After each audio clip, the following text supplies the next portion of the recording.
17절부터 우리 21절까지 말씀을 같이 봅니다. 신약성경 빌립보서 3장 17절부터 21절까지입니다. 제가 가지고 있는 성경책은 신약 321쪽 빌립보서 3장 17절부터 21절까지입니다.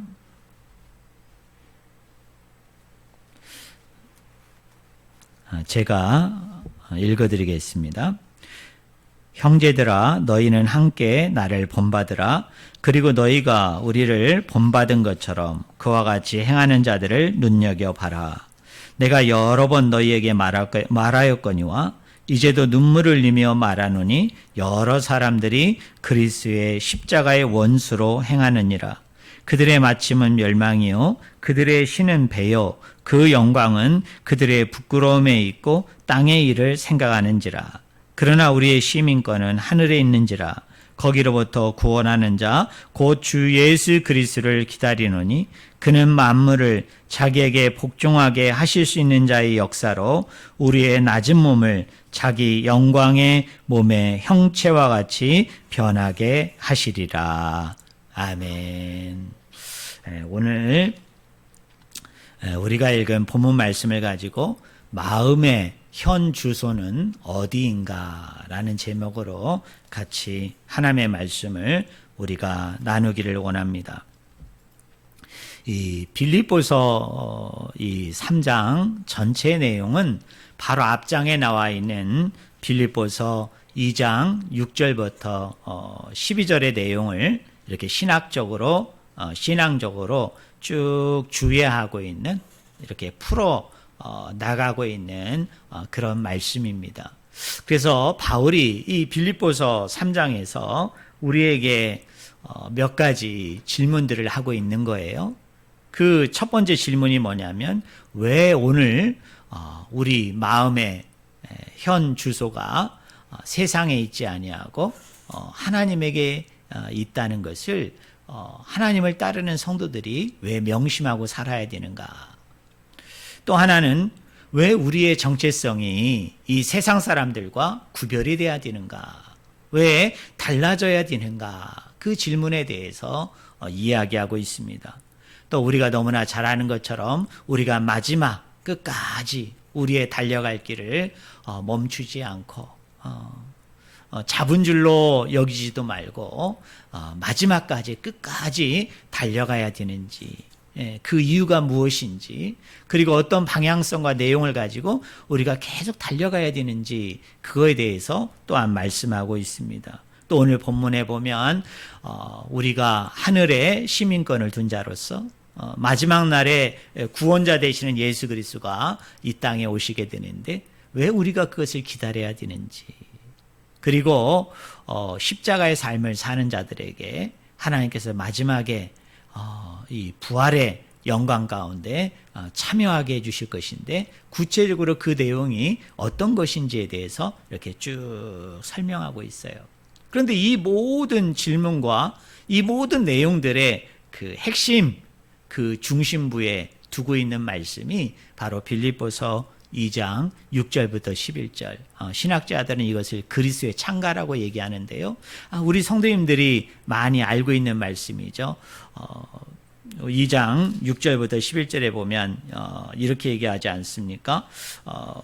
2장 5절, 너희 안에 이 마음을 품으라. 곧 그리스도 예수의 마음이니 그는 근본 하나님의 본체시나 하나님과 동등됨을 취할 것으로 여기지 아니하시고 오히려 자기를 비워 종의 형체를 가지사 사람들과 같이 되셨고 사람의 모양으로 나타나사 자기를 낮추시고 죽기까지 복종하셨으니 곧 십자가에 죽으심이라.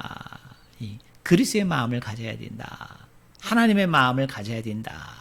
그러면서 우리 신앙의 핵심이 뭐냐? 우리 신앙의 중심이 뭐냐? 무엇을 하고 안 하고의 문제가 아니라 우리 마음 중심에, 이 마음으로 어떤 생각을 하는가, 어떤 마음을 품느냐, 그것이 더 중요한 문제다. 이런 논지에서, 이런 관점에서 사도 바울이 이 빌립보서 3장에서 우리에게 여러 가지 질문들을 던지고 있는 겁니다.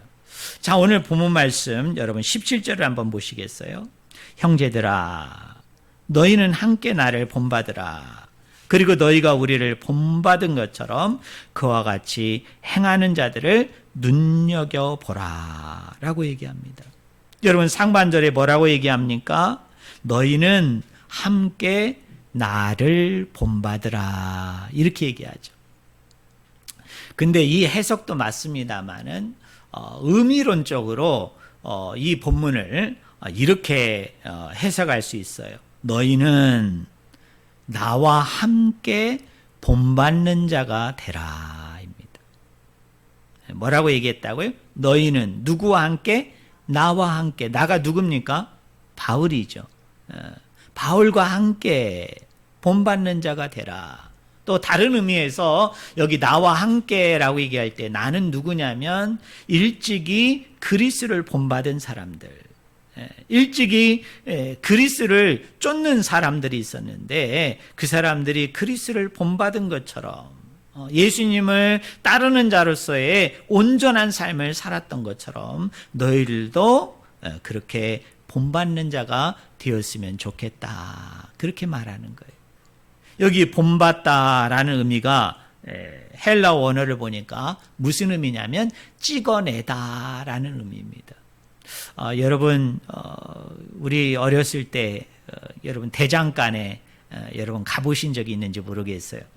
저는 그 나이가 아니어가지고 사실은 뭐 제가 대장간에 가서 뭐 갱이를 만들어 달라, 호미를 만들어 달라, 또 기타 연장을 만들어 달라 그런 적은 없습니다.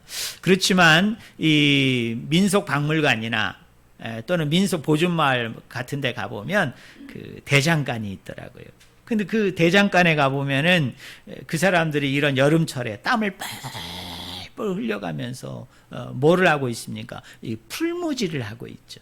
여러분 그 주물하시는 거 여러분 영상이나 아니면 직접 보셨는지 모르겠어요. 그 샘물을 이제 녹이잖아요. 고철 같은 거. 신철 같은 그 샘물을 녹이면 어떻게 합니까? 그 밑에 틀을 만들죠.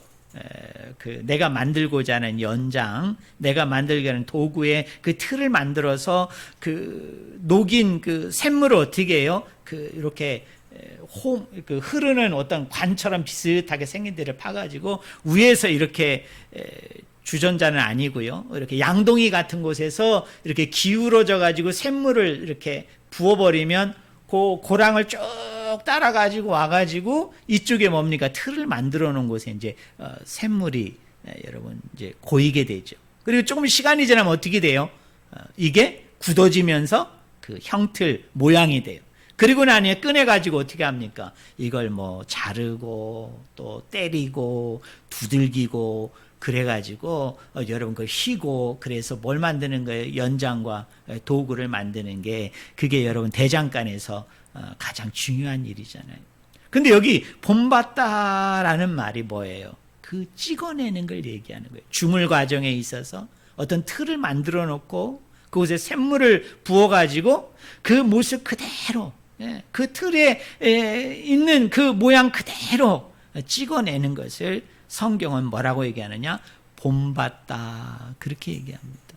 사랑하는 성도 여러분, 우리가 그리스도를 본받는다는 것, 우리가 그리스도를 뒤쫓는다는 의미가 바로 그것을 의미하는 거죠. 예수 그리스도께서 이 땅에 오셔서 순환을 겪으시고 또 십자가에 죽으시고 부활하시면서 33년의 생애를 사셨고 또 공생의 3년의 삶을 사셨잖아요. 그리고 여러분 부활하시고 난 후에 40일 동안 승천하기 전에 이 땅에 머무르시면서 우리에게 비유를 통해서 또 여러 가지 계시를 통해서 또 삶의 여러 가지 흔적과 내용들을 통해서 우리에게 보여줬잖아요. 그 예수 그리스도의 발자취, 예수 그리스도께서 이 땅에 보이셨던 그 삶의 흔적들을 그대로 닮아내는 것. 그대로 우리의 삶으로, 우리의 말로, 우리의 모양으로 그것을 드러내 보이는 것. 성경은 그것을 뭐라고 얘기해요? 본받는 것이다. 그렇게 얘기합니다. 근데 오늘 사도 바울은 17절에 두 가지를 얘기하는 거예요. 1차적으로는 나 바울이 그리스를 본받은 것처럼, 그리스를 쫓는 것처럼 너희들도 같이 그리스를 본받기를 원한다. 그런 말이에요. 근데 또 하나의 의미는 뭐죠? 이미 그리스를 본받는 자들이 있어요. 이미 그리스를 닮아가는 자들이 있어요. 우리가 그리스를 바라보면서, 하나님을 바라보면서 그리스를 닮을 수도 있지만 바울은 뭐라고 얘기합니까? 이미 그리스를 본받고 그리스를 쫓는 사람들이 있는데 그들의 삶을 본받아서 그리스를 너희가 본받기를 원한다. 그렇게 말씀합니다. 그러면서 17절 하반절에 뭐라고 얘기합니까? 그와 같이 행하는 자들을 뭐하라? 눈여겨보라. 그렇게 얘기합니다.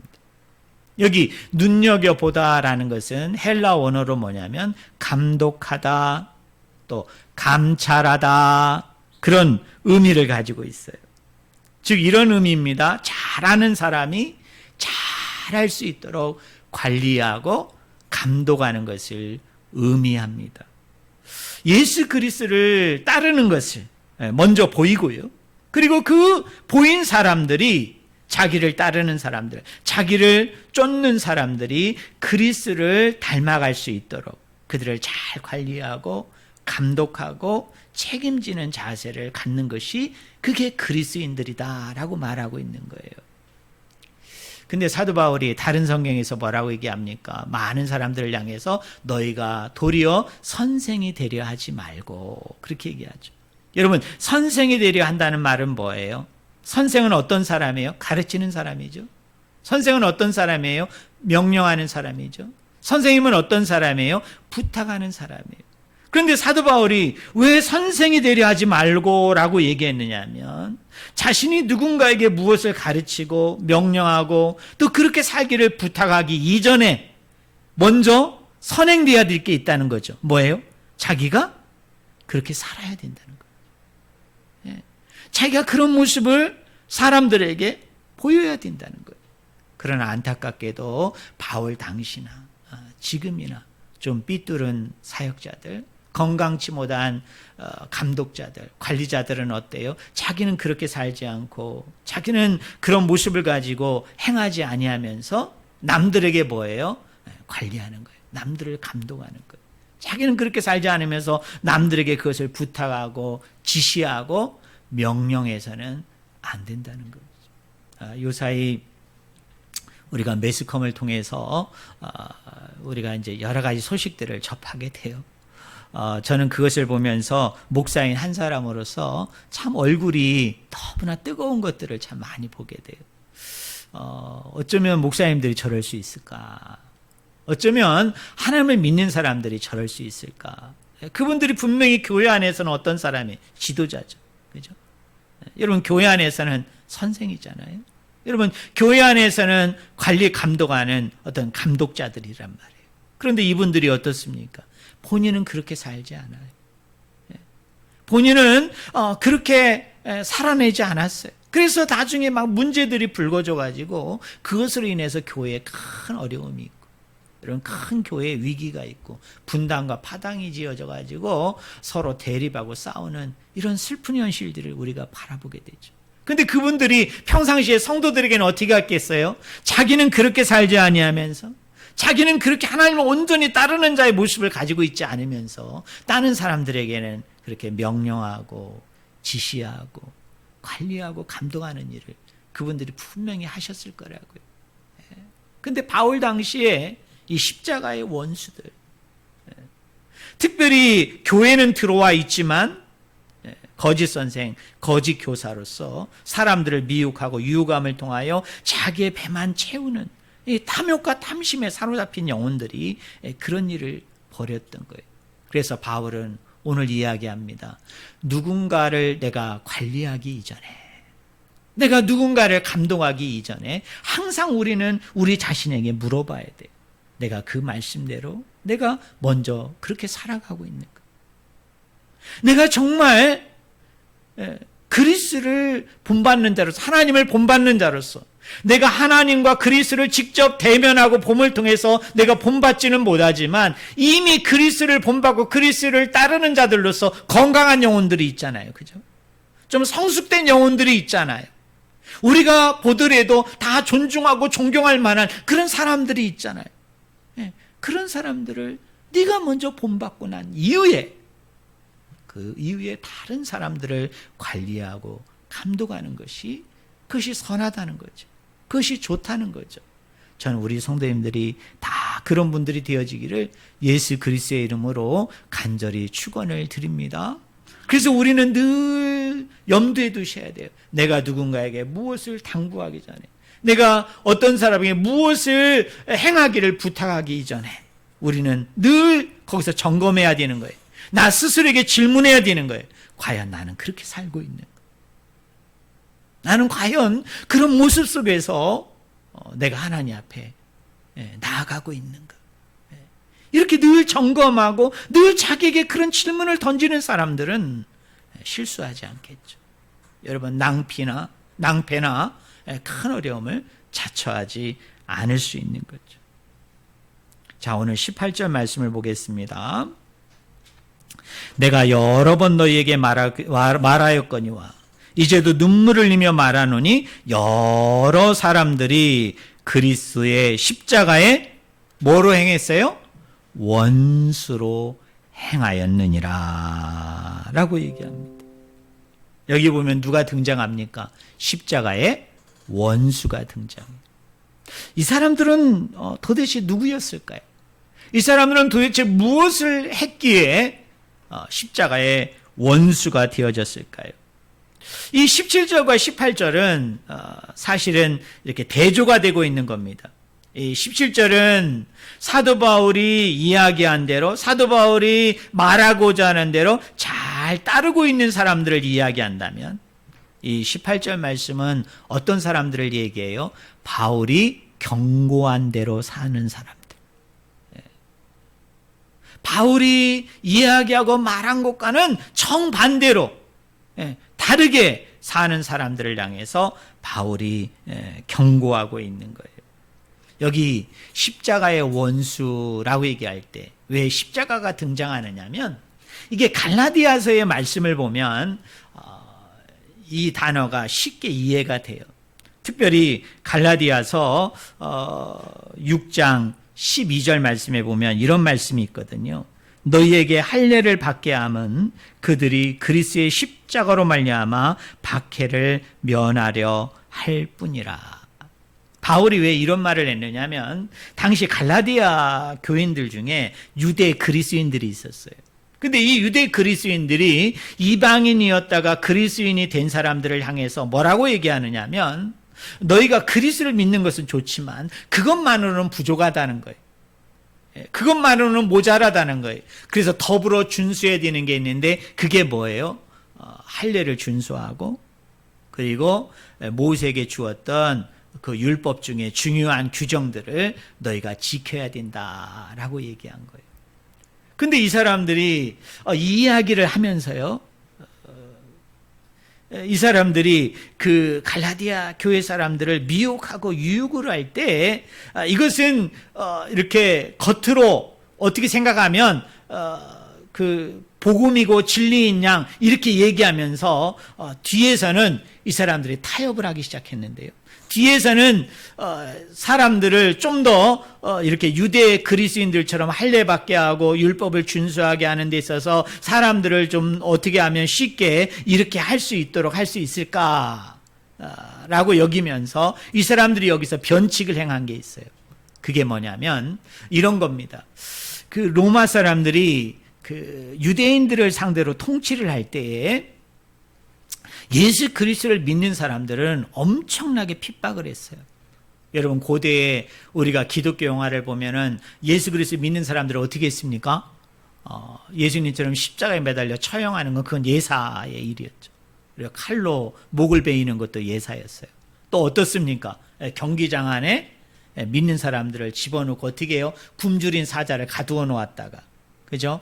여러분, 황제의 사인을 받으면 어떻게 돼요? 그 우리의 문이 열리게 되어지면 그 굶주린 사자들이 와가지고 그 거대한 그 발톱으로 여러분 그 입으로 여러분 믿는 사람들을 막 찢어서 물어서 수많은 사람을 죽였다는 거예요. 그 역사가의 진술에 의하면 얼마나 많은 그리스인을 죽였는지 하루에 7번 그 피로 범벅이 된 모래를 바꾸어 줄 정도로 그렇게 많은 그리스인들을 죽였습니다. 특별히 우리 네로 왕제 같은 이 잔인한 황제는 어떻게 했느냐면 로마 궁전을 밤중에 환하게 이렇게 가루동처럼 여러분 불을 밝히는데 그 횃불을 밝혀야 되잖아요. 근데 그 횃불에 들어갈 기름이 아까워가지고 믿는 사람들을 산채로 여러분 그 기름가마에 여러분 그 기름통에 넣어가지고 산채로 불태워가지고 여러분 불야성을 이뤘다는 게 그 당시 역사가들의 증언이에요. 그런데 이 유대교를 믿는 사람들은 이 당시 핍박받지 않았어요. 이 당시 이만큼 이 사람들도 많은 순교자들이 있었고 처음에는 많은 고난과 고통을 당한 자들이 있었지만은 이 사람들이 로마의 정부 사람들하고 타협을 하기 시작했어요. 그 타협이 뭐냐면 당신들이 우리 종교를 인정해주면 특별히 토요일 날 안식일 딱 한 번 성전에 가서 제사하고 예배하는 것을 인정하면 우리가 친 로마 세력이 되어져 가지고 로마에 반항하고 로마에 적대시하는 세력들과 싸워서 그들을 로마에 순복하는 백성들로 순종하는 백성들로 우리가 만드는 일에 일조하겠다라고 여러분 타협을 하게 돼요. 로마 정부 입장에서 가만히 보니까 그거 괜찮거든요. 우리가 희생하지 않아도 우리가 별로 그렇게 고생하지 않아도 이놈들이 앞장서서 그렇게 해준다고 그러니까 얼마나 좋아요. 그래서 타협을 했던 거예요. 그랬더니 이 유대 그리스인들이 이방인이었다가 그리스를 믿는 사람들을 데리고 이렇게 유혹한 거예요. 뭐라고 유혹을 했느냐면 이렇게 유혹한 거예요. 자, 너희들 알지 않느냐? 기독교인들은 지금 어떻게 돼요? 지금 사자밥이 되고 기름가마에 막 그 몸들이 산채로 던져져서 다 불태워지는데 누구만큼은 지금 핍박받지 않아요? 죽지 않아요? 유대인은 핍박받지 않아요. 구원받지 않아요. 근데 그 유대인이 되려면 반드시 2가지 규정은 지켜야 되는 거예요. 그게 뭐예요? 첫째가 할례. 또 하나가 뭐예요? 율법을 준수하는 거예요. 그러니까 이 유대 그리스인들이 이방인이었다 그리스인 된 사람들을 향해서 겉으로는 뭐라고 얘기하느냐면 그리스를 믿는 것만으로는 부족하고 너희들이 여기에다 할례와 율법을 더불어 준수해야만이 온전한 어떻게 생각하면 하나님의 구원을 100% 받을 만한 순전한 하나님의 백성이 될 수 있기 때문에 너희가 그걸 받아야 된다라고 얘기했지만 이것만으로는 부족하니까 이 사람들이 뭐라고 얘기하느냐 하면 자 그리스도를 믿는 것만으로는 너희가 죽으니까 너희 살아야 되지 않겠냐. 그러니까 할례와 율법을 받아서 먼저 뭐가 되면 돼요? 유대인이 되고 그리고 너희들이 나중에 뭐가 되면 돼요? 그리스도를 믿음으로 그리스도인이 되면은 뭐예요? 구원도 받고 뭐도 받는 거예요? 로마 정부의 박해로부터 핍박으로부터 뭐 하게 된다는 거예요? 너희가 자유할 수 있지 않느냐? 그러니 뭐를 받으라? 할례를 받으라. 여러분 율법을 더불어 준수하라고 그 사람들을 유혹하고 미혹한 거예요. 그러니까 절대 다수의 갈라디아의 수많은 그리스도인들이 이 유혹에, 이 속임수에 넘어갔을까요? 넘어가지 않았을까요? 여러분 넘어갔죠. 만약에 오늘 우리가 그 당시의 상황으로 가 있다면 아마 저와 여러분들도 그 유혹을 뿌리치기가 쉬웠을까요? 저는 어려웠을 것 같아요. 근데 바울이 오늘 빌립보서에서 왜 이 사람들이 십자가의 원수입니까? 이 십자가는 뭐를 얘기해요? 고난을 얘기하는 거예요. 그죠? 이 십자가는 뭐를 얘기합니까? 고통을 얘기하죠. 그리고 예수 그리스도를 믿는다는 이유만으로 여러 가지 의롭고 여러 가지 하나님이 원하시는 삶을 산다는 이유만으로 여러분 박해를 받음을 통하여 죽는 그 상황까지를 이야기하는 게 당시의 십자가잖아요. 근데 이 사람들이 십자가의 원수가 되어졌던 것이 뭐냐면 고난을 얘기하지 않는 거예요. 핍박과 환난을 얘기하지 않는 거예요. 뭐만 얘기해요? 영광만 얘기하는 거예요. 영광. 그리스도를 믿고 난 이후에 받게 되어질 그 찬란한 영광만 이야기하는 거죠.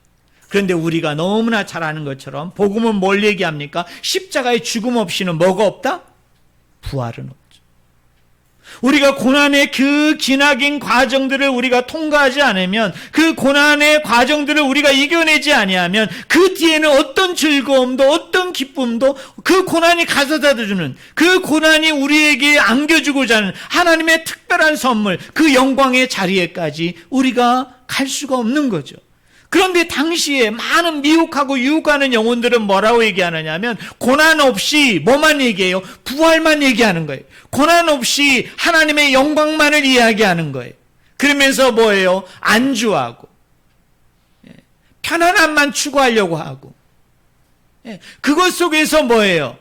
그냥 있으려고 하는 거예요. 고난 받으려고 하지 않아요. 힘든 일을 하려고 하지 않아요. 뭔가 핍박받고 뭔가 박해받고 뭔가 의로움을 위해서 싸워야 되는 일이 있을 때 이 사람들은 다 숨어버린 그런 우를 범했다는 거예요. 제가 예전에 설교한 기억이 나는데요. 원래 중동 지방이 이렇게 이슬람교가 거의 95%, 좀 더 잡으면 97% 정도로 이렇게 장악했던 그 땅이 아니잖아요. 여러분, 예수님이 이제 부활 승천하시고 난 이후에 사도들에 의해서 또 우리 믿는 사람들에 의해서 여러분 복음이 여러분 전해졌잖아요. 그래서 여러분 기독교가 여러분 큰 그 성황리에 여러분 기독교가 부흥하고 막 발전했단 말이에요. 특별히 콘스탄틴 대제에 의해서 313년에 여러분 그 기독교가 공인이 되면서 어떻게 됩니까? 이 그리스 반도, 이 로마가 지배하는 나라는 어떻게 돼요? 거의 98%, 99%가 여러분 기독교인이었다고요. 그리고 예수님이 살던 이스라엘과 그 주변에 여러분 중동 지역도 거의 다 그렇게 복음화 되어졌어요. 그런데 7세기가 되면서 완전히 역전이 돼요. 기독교는 급격하게 쇠락하게 되어지고 여러분 이슬람교가 부흥하고 발흥하게 되면서 그때서부터 이슬람교가 이 중동 지역의 대다수의 지역, 그리고 이 북아프리카 지역의 대다수의 지역을 다 장악하게 돼요. 여러분 그 이유가 뭔지 아세요? 편리함이 가져다주는 유혹에 우리 기독교인들이 다 넘어졌어요. 여러분 7세기에 이슬람교 사람들이 선교 정책을 필 때 여러분 믿는 사람들을 데리고 전도할 때 그 사람들이 얘기했던 게 있어요. 세 가지예요. 첫째로는 뭐냐면 이런 거예요. 기독교인들아, 너희들은 보니까 매주 주일만 되면 교회 가잖아요. 그죠? 그리고 또 신앙이 열심히 있는 사람들은 여러분 한 번만 갑니까? 아니죠. 여러 번 가잖아요. 그런데 이 이슬람교 사람들은 평생 여러분 그 메카 메디나라고 그 이스라엘의 성지가 있죠. 그죠? 이스라엘의 사원이 있는데 그곳에 가지 않아도 돼요. 가면 좋지만 그 의무는 아니라고요. 그리고 가지 않는다고 그래가지고 신의 은총과 신의 자비가 그들에게 찾아오지 않는 건 아니에요. 물론 이슬람교 사람들의 그 평생 자기 일평생에 있어서 그 소원이 하나가 있어요. 그게 뭐예요? 그 성지에 한번 가서 그 여러분 그 사우디아라비아 아시죠? 그 성지를 그 사람들이 돌잖아요. 얼마나 많은 사람들이 몰렸던지 꼭 이 행사를 하고 나면은 수천 명이 수만 명이 어떻게 됩니까? 밟혀서 죽잖아요. 그 정도로 일평생 한번 그곳에 가는 게 이 사람들의 꿈이에요. 이 사람들 비전이고 소망인데, 그러나 이슬람교 사람들은 평생 안 가도 돼요. 근데 이 사람들이 어떻게 합니까? 하루에 몇 번? 5번. 어디를 향해서? 성지를 향해서 자기 있는 그 자리에서 돗자리를 깔고, 그죠? 무릎을 꿇고 머리를 이마에 대고 두 손을 올리면서 알라 이름을 부르기만 하면 되는 거예요. 얼마나 편리합니까? 이런 교회 안 가도 돼. 저 멀리 교회를 찾아가지 않아도 돼요. 예, 교회 가서 그 형식에 맞춰서 내용에 맞춰서 예배하지 않아도 돼요. 내가 어느 나라에 있든 어느 곳에 있든 어느 장소에 있든 그저 그 성지를 향해서 절 한번 하고 알라시는 이름 한번 부르고 기도하면 그걸로 이 사람은 뭐예요? 그 주일의 의무를 다한 거예요. 기독교로 얘기하면. 일주일에 뭐예요? 신앙의 의미를 다한 거예요. 또 하나 그 당시에 또 편리함이 주었던 유혹이 뭐냐면 이 사람들은 헌금을 안 해요. 헌금 안 해도 돼요. 왜요? 사우디아라비아가 여러분 엄청난 그 원유 국가잖아요. 여러분 그 부유함을 어떻게 했느냐면 이 사람들이 그 이슬람교 사원에 수고하는 사제들 그리고 이슬람교 사원에 필요한 경비들 내용들을 다 대줬다고요. 지금도 마찬가지. 그러다 보니까 헌금은 하지만 헌금에 대한 의무는 없어요. 그리고 헌금에 대한 강조가 없어요. 헌금하라는 그 내용도 안 하는 거. 왜? 그걸 안 하더라도 충분하니까. 넘치니까. 그러니까 이게 기독교인이 봤을 때 이것도 너무 편리한 거예요. 그다음에 세 번째는 뭡니까? 전도하지 않아도 돼요. 네? 여러분 이슬람교 사람들은 우리가 이렇게 지나가면 붙들고 그 사람들 우리에게 막 코란을 얘기하고 그 다음에 그 자기들이 믿는 신을 얘기하고 진리를 얘기하고 가르침을 얘기하지 않아요. 네. 이 사람들은 어떻습니까? 그냥 아버지 어머니가 이슬람교면 그냥 세습이 되는 거예요. 그냥 유전적으로 그냥 내려와요. 네. 그리고 뭐예요? 자식을 많이 낳아가지고 여러분 그걸 통해서 어떻게 합니까? 네. 포교하고 그걸 통해서 어떻게 해요? 전도해요. 오늘 우리 교회에서 얘기하는 것처럼 이런 뭐 소그룹 모임도 있고 또 이런 봉사도 해야 되고 이런 헌신도 해야 되고 이런 충성도 해야 되고 우리 얼마나 많아요. 근데 이슬람교는 그런 게 없어요. 그러니까 이 편리함이 가져다주는 그 유혹 앞에 여러분 7세기에 수많은 그리스도인들이 하나님을 내려놓고 예수님을 포기하고 어디로 넘어갔어요? 여러분 이슬람교로 넘어가면서 7세기부터 이제 점점 이슬람교가 잠시 가더니 지금은 어떻습니까? 소수의 그리스도인만 남겨놓고 대다수의 사람들이 다 이슬람화된 거예요. 왜 그래요? 그 편리함을 추구한 거예요. 사랑하는 성도 여러분, 이 십자가의 원수가 가지고 있는 네 가지 특징이 있어요. 그 첫 번째 특징이 우리 19절 말씀을 한번 보겠습니다.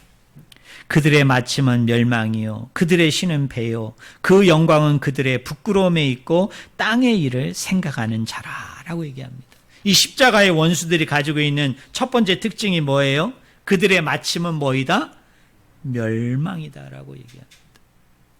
여기 멸망이다라는 단어가 헬라어로 아포레이아입니다. 이 아포레이아라는 말이 이 구약 성경을 보면은 철저하게 이 멸망이라는 단어가 누구에게 쓰이느냐면 이방인들에게 적용되는 단어예요. 그런데 놀라운 건 오늘 본문에서 이 멸망이라는 단어가 누구에게 적용이 됩니까? 이방인뿐만 아니라 누구예요? 유대인에게도 적용이 돼요. 그리고 누구에게도 적용이 돼요? 일명 성도라고 얘기하는 사람. 나 그리스도를 믿는다고, 나 그리스도를 따른다고 이야기하는 사람들에게도 뭐예요? 이 멸망이라는 단어가 똑같이 그들에게 여러분 적용되고 있다는 거죠. 결국은 뭡니까? 내가 그리스도인이라고 얘기하지만, 내가 하나님을 따르는 사람들이라고 얘기하지만 세상 사람들과 비교할 때 그 마음이나 그 생각이나 그 행동이나 불갑을 뭐하지 않다? 다르지 않은 사람. 이 사람을 사도 바울은 뭐라고 명명하는 겁니까? 그 자가 바로 십자가의 원수들이다 라고 얘기해요. 오늘 저와 여러분에게 주는 경고의 말씀이죠. 오늘 우리 믿는 사람들은 우리의 정체성이 세상 사람들과의 정체성과 달라야 되는 거죠. 마음이 달라야 되고요. 생각이 달라야 되는 거죠. 그죠? 우리의 행동들이 달라야 되는 거예요. 근데 바울은 뭐라고 얘기하느냐면 그들의 마침은 멸망이니라. 마지막 날에 우리가 심판대 앞에 서게 되어질 때 다 아버지의 심판을 받게 되어지는데 이 멸망이라는 단어가 이방인에게만 쓰이는 그 단어가 누구에게도 쓰였어요? 하나님의 선민이라고 스스로 자처하고 있는 저 교회 밖에 있는 그리스도인 밖에 있는 유대인들에게도 적용됐지만 교회 안에 이미 들어와 있는 사람들에게도 이 단어가 동일하게 적용된 거죠. 여러분 이들이 가지고 있는 두 번째 특징이 뭡니까? 거기 19절에 보니까 중반에 뭐라고 얘기해요? 그들의 신은 뭐요? 베요라고 얘기합니다. 이 베라는 말이 헬라어로 코이리아예요. 이것은 뭐냐면 식욕을 얘기합니다. 여러분 정욕을 가리켜요. 근데 이 코이리아라는 단어가 그 이방 문서에서 보면 또는 그 다른 그 주변 문서의 용례를 찾아보면 이 단어가 대부분 어디에 쓰이느냐 하면 이방인들이 그 성 문란의 문제를 일으킬 때 그때 쓰이는 단어가 이 코이리아라는 단어예요. 무슨 이야기예요? 성적으로 문란하고 여러분 성적으로 타락한 그런 영혼. 사도 바울은 뭐라고 얘기하는 거예요? 그 사람이 바로 뭐다? 십자가의 원수이다. 그렇게 얘기합니다. 그런데 이게 로마서 16장 18절에도 이와 비슷한 말이 쓰입니다. 우리 주 예수 그리스도를 섬기지 아니하고 다만 자기들의 배만 섬기나니 교활한 말과 아첨하는 말로 순진한 자들의 마음을 미혹하느니라. 말로써 순진한 사람들을 유혹하는 사람, 미혹하는 사람, 그 사람들이 뭐예요? 십자가의 원수예요. 여러분 오늘날로 얘기하면 누구예요? 이단들, 거짓 선생들, 여러분 거짓 교사들이에요. 그런데 여러분 이 사람들만 십자가의 원수입니까? 아니에요. 누구도 십자가의 원수예요. 앞에서는 진리를 얘기하고 앞에서는 말씀을 이야기해요. 그러면서 뒤에서는 뭐예요? 그 진리대로 말씀대로 살지 않고 그거와 완전히 반대되는 역행하는 그런 삶을 사는 어떻게 위선자와 같은 오늘 교회 지도자들도 뭐예요? 그들도 십자가의 원수. 또 하나는 뭡니까? 앞에서는 그렇게 자기는 진실하고 자기는 깨끗하고 자기는 의로운 사람처럼 얘기를 해요. 또 어떤 사람은 복음을 가지고 말씀을 가지고 장사하는 사람이 있죠. 그죠? 당신이 이렇게 하면, 당신이 이렇게 수고하고 헌신하면 이렇게 하나님이 복을 주더라. 하나님 이렇게 하신다. 그러면서 자기의 필요한 것들, 자기가 쓰고자 하는 것들, 자기가 입고자 하는 것들을 채우는 이런 탐욕에 물든 이런 교회 지도자들, 교회 선생도 사도 바울은 어떤 범주에 올리는 거예요? 이들이 바로 십자가의 원수다. 그렇게 얘기합니다. 또 세 번째 특징이 뭡니까? 거기 19절에 보니까 그 영광은 어디에 있고 그들의 부끄러움에 있는 자들이다. 라고 얘기해요. 여기 부끄럽다라는 말은 공식적으로 수치를 당하는 거예요. 여러분 공식적으로 망신을 당하는 거예요. 언제? 그리스도께서 이 땅에 심판자로 오실 때 우리가 그리스도 앞에 나아가서 우리가 그 심판대 앞에 서게 되어질 때 하나님의 면전 앞에서 수치를 당하고 부끄러움을 당할 수밖에 없는 자들, 그 사람들이 누구예요? 바로 십자가의 원수가 되어질 것이다 라고 얘기해요. 그 마지막 네 번째는 뭡니까? 땅의 일을 생각하는 자예요. 그 마음이 어디에 있어요? 이 땅에 있어요. 여러분 그 생각이 어디에 있어요? 이 땅에 있어요. 어디에 있지 아니에요? 하늘에 있지 아니에요. 그래서 이 사람들이 가지고 있는 공통적인 특징이 뭡니까? 땅을 자랑하죠. 땅이 우리에게 주는 것들을 자랑하는 거예요. 하늘을 자랑하지 않아요. 하나님을 자랑하지 않아요. 이것이 비단 믿지 않는 사람들만 이런 모습과 이런 내용이 나타나는 게 아니라 오늘 우리 믿는 사람들도 이런 것들이 나타나는 거죠. 땅의 일을 생각하는 거예요. 땅에 미련이 있어요. 땅에 가치를 두어요. 땅의 뜻을 두어요. 땅의 소망을 두어요. 그리고 땅의 것들을 자랑하는 거예요. 땅의 것들을 가지려고 하고 누리려고 하는 거예요. 어디에는 관심이 없어요? 하늘의 것을 자랑하지 않고 하늘의 것을 추구하지 않고 하늘의 것을 쫓지 않는 자들이에요. 그런 반면에 십자가의 원수가 아닌 이 십자가의 삶을 사는 사람들은 어떤 사람입니까? 거기 20절이죠. 그러나 우리의 시민권은 하늘에 있는지라. 거기로부터 구원하는 자 곧 주 예수 그리스도를 기다리노니라고 얘기합니다. 자, 첫 번째로는 뭐예요? 우리의 시민권을 어디에 두고 있는 자? 하늘에 두고 있는 자. 하늘에 두고 있는 자. 근데 여러분, 이걸 우리가 오해하면 안 돼요. 우리의 시민권은 하늘에 두고 있다 그러니까 우리는 하늘만 바라보고 살아야 되는가 보다.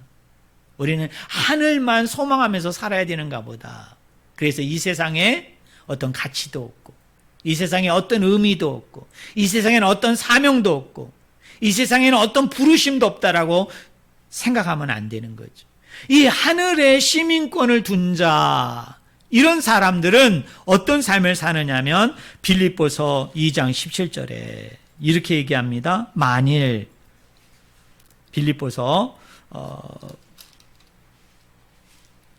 1장 27절입니다. 죄송합니다. 1장 27절에 오직 너희는 그리스도의 복음에 합당하게 생활하라. 이는 너희에게 가보나 떠나 있으나 너희가 한 마음으로 서서 한 뜻으로 복음의 신앙을 위하여 협력하는 것과입니다. 하늘의 시민권을 둔 자들은 그 하늘만을 소망하고 하늘을 바라보고 하늘을 의지하는 자만의 삶이 아니라 어떤 것을 얘기해요?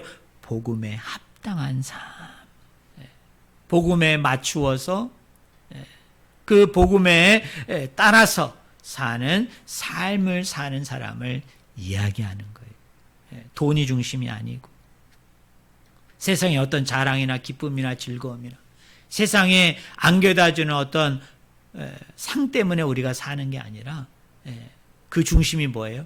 복음이어야 된다. 말씀이어야 된다. 그래서 그 복음에 합당한 삶을 사는 사람이 누구예요? 바로 십자가의 삶을 온전히 사는 삶이라고 얘기합니다. 그리고 두 번째로는 20절에 뭐라고 얘기해요? 주 예수 그리스도를 기다리는 사람이다. 여기 기다린다라는 말은 헬라 언어로 뭐뭐로부터 영접한다, 받는다 그런 의미여 가지고 확실한 것을 기다리는 사람이에요. 그냥 뜨뜻미지근하게 예수님 오시겠지, 언젠간 예수님 오실 거야, 이렇게 사는 사람이 아니에요. 뭡니까? 반드시 예수 그리스도가 이 땅의 구원자로 심판자로 오실 것을 확고히 믿으면서 사는 삶, 이게 뭐예요? 십자가의 삶을 사는 삶이라고 얘기합니다. 마지막 세 번째로 뭐라고 얘기합니까? 거기 21절에 보니까 그는 만물을 자기에게 복종하게 하실 수 있는 자의 역사로 우리의 낮은 몸을 자기 영광의 몸의 형체와 같이 뭐하게 하시리라? 변하게 하시리라. 그 부활을, 영광, 그 부활의 찬란한 그 영광을 가져오는 것을, 그것을 내가 체험하고 경험하는 것을 여러분 소망하고 바라보면서 사는 삶을 뭐라고 얘기해요? 바로 십자가의 삶이다라고 얘기합니다. 자, 제가 서두에서 질문했던 거 다시 한번 여러분에게 질문하고 싶습니다. 왜 오늘 우리 마음의 현주소가 왜 세상 사람들과 우리가 달라야 됩니까? 왜 세상 사람들과 우리의 정체성이 왜 그들과 구별되어야 됩니까? 또 우리는 이미 이루어진 것도 아니고 이루었다는 것도 아니고 그 표대 되시는 그 예수 그리스도를 끝까지 마지막까지 우리가 왜 붙들고 살아가야 되는 겁니까? 왜 그렇게 해야 되는 거예요? 이 모든 것의 핵심 키는 뭐냐면 마음의 문제예요. 여러분, 생각의 문제입니다. 왜 많은 사람들이 십자가의 원수로 사는 겁니까? 또 왜 많은 사람들이 그 십자가에 걸맞는 삶을 사는 겁니까? 이 두 영역을 사는 사람들의 그 구분이 뭘까요? 이 차이가 뭘까요? 어떤 사람은 십자가의 원수라고 얘기하고 어떤 사람은 십자가의 삶을 산다고 얘기했을 때 이 원수와 이 삶을 사는 사람을 구분짓는 그 구분점이 뭘까요? 마음이에요. 생각이에요. 뭐예요? 그 마음이 어디에 있는가? 그 생각을 어디에 두고 있는가? 다른 말로 얘기하면 무엇을 자랑하는가예요. 무엇을 쫓고 있는가? 무엇을 내가 날마다 소망하고 바라보고 의지하고 있는가? 내 생활의 안위, 내 생활의 편리함을 추구하는 사람은 결단코 이 십자가의 길을 걸어갈 수 없는 거죠. 이 십자가의 삶을 살 수 없는 거죠. 왜? 십자가가 의미하는 게 고통이고 고난이고 죽음을 의미하기 때문에 늘 신앙생활을 하면서 믿음 생활을 하면서도 헌신하기를 주저하고 희생하기를 주저하고 뭔가 감당하기를 주저하고 그저 나는 편리함을 가지고 편안함을 가지고 넉넉함을 가지고 적당히 타협하면서 살기를 원하는 사람에게는 십자가가 있을 수 없는 거죠. 또 세상적인 자랑에만 머무는 사람은 어떻습니까? 겉으로는 진리를 얘기하고 겉으로는 똑같이 말씀을 이야기하는 것 같지만 결국은 뭐예요? 자기의 배만 채워, 자기의 배만. 예. 자기 만족, 자기 안위, 자기 기쁨, 자기 즐거움만 쫓는 거죠. 제가 저번 주 설교를 여러분에게 뭐라고 얘기했어요? 나는 종인가? 나는 아들인가? 이런 종과 아들을 구분짓는 게 뭐라고 얘기했어요? 응? 아버지의 기쁨을 위해서, 아버지의 즐거움을 위해서 사는 사람은 아들이죠. 그러나 뭔가 소유에 집착한 나머지 그 아버지로부터 돌아올 어떤 분깃, 품삯, 나에게 주어진 어떤 보상만을 바라보고 있는 사람은 그 사람은 품꾼이에요. 그 사람은 종이고 노예예요. 마찬가지입니다.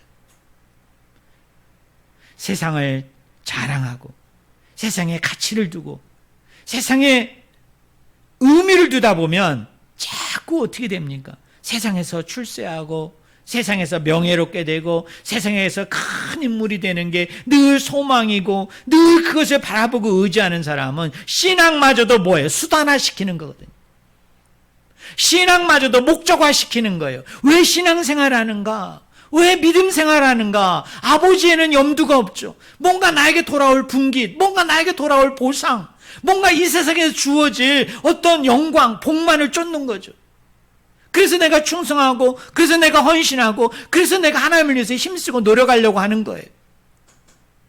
저 교회 밖에 사악한 영혼과는 다르지만 결국 그들과 똑같은 거예요. 그들도 자기의 배를 채우기 위해서 그렇게 거짓을 행하고 잘못을 행하고 많은 사람을 힘들게 하고 아파하게 한다면 오늘 나도 마찬가지잖아요. 하나님을 10분 이용해서 복음과 믿음을 10분 이용해서 결국은 뭐예요? 하나님의 영광과 하나님을 영화롭게 하고 하나님을 기쁘게 하고 즐겁게 하기 위한 것이 아니라 결국은 내 배를 채우기 위한 거잖아요. 그게 뭐가 달라요?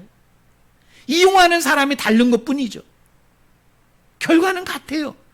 그 나쁜 사람들도 자기 배를 채우는 거고 하나님을 10분 이용해서 그렇게 수단화 목적화시킨 사람은 결국 그것을 통해서도 뭐예요? 자기의 배를 채워. 그래서 바울이 뭐라고 해요? 그들의 마침은 멸망이요. 그 마침이라는 단어가 이방인에게만 쓰였던 단어가 오늘 본문에서 누구에게 쓰였어요? 유대인들에게 쓰이고요. 그리스인들에게 쓰이면서 이방인이나 유대인이나 성도나 똑같다는 거예요. 그들도 다 십자가의 원수라는 거예요. 그러면 십자가의 삶을 사는 사람들은 어떤 사람이냐? 그 마음 중심이 늘 하나님께 있는 거죠. 그 생각의 중심이 늘 하나님께 있는 거죠. 뭔가 자랑하고 싶고 뭔가 이야기하고 싶고 뭔가를 말하고 싶으면 누구를 얘기합니까? 그리스도를 얘기하는 거죠. 하나님을 얘기하는 거죠. 왜? 우리는 땅에 속한 자가 아니라 하늘의 시민권자예요. 하늘에 있는 자예요. 그래서 복음에 합당한, 말씀에 합당한 삶을 살아야 되기 때문에 늘 복음을, 마음을 중심에 두고 그것을 순종하고 복종하는 자의 입에서는 늘 그리스도만을 자랑하게 돼 있거든요.